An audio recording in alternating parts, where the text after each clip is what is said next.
फिलिस्तीन इजराइल जंग के ताल्लुक से समाजी कारकुन आलम पाशा ने अपने ख्यालात का इजहार किया है। आइए जानते हैं आलम पाशा फिलिस्तीन वार और हिंदुस्तान के मौक़िफ़ के ताल्लुक से क्या कह रहे हैं। फॉर्मर प्राइम मिनिस्टर मोहतरम वाजपेयी जी वहाँ से उससे पहले से तो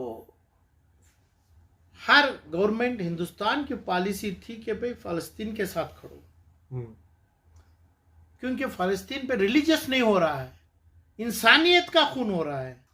उसमें मुसलमान भी हैं, क्रिश्चियन भी हैं, हिंदू भी है, पूरे तमाम अपने तीनों का मज़हब की जगह खून बम्बार्डिंग हो रहा है।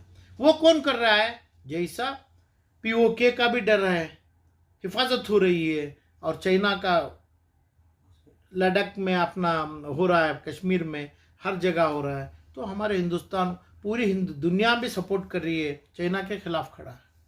यही लड़ाई है इजराइल की, यही मचाना चाह रहा है कि भाई अपनी जगह लेना चाह रहा है। गरीबों को हटा के मसाजिद, मंदिर, ईसाई के चर्चेस तोड़ के फोड़ के वो लेना चाह रहा है। इसमें रिलीजियस नहीं, उसको जगह चाहिए, उसको माल चाहिए, उसको पैसा चाहिए। तो इसलिए पॉलिसी हिंदुस्तान में अभी मोदी सरकार बदलाई है, जो तकरीबन 50 साल से चलती आई। वो ट्विटर में जो अभी दिया गया, उसका मतलब क्या है? जंग भी होगी, जंग हो रही है, बच्चों का खून पिया जा रहा है, मासूम मुसलमान क्रिश्चियन बच्चों का भी खून पिया जा रहा है वहां पे। तो उसमें जंग का मतलब अपने आर्मी देना चाहिए। क्या हिंदुस्तान से आप आर्मी देंगे?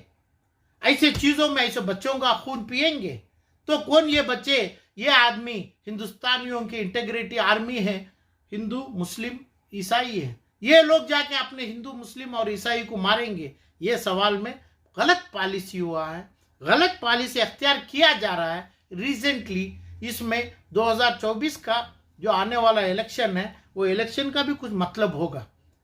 तो इसलिए इन्होंने अपनी पॉलिसी में सडन चेंज लाया है। Prime minister of India Modi ji अपनी ट्वीट के तहत ये पता चल रहा है, यहाँ पे मंदिर, मसाजिद, मकबरे का कोई हिसाब नहीं है।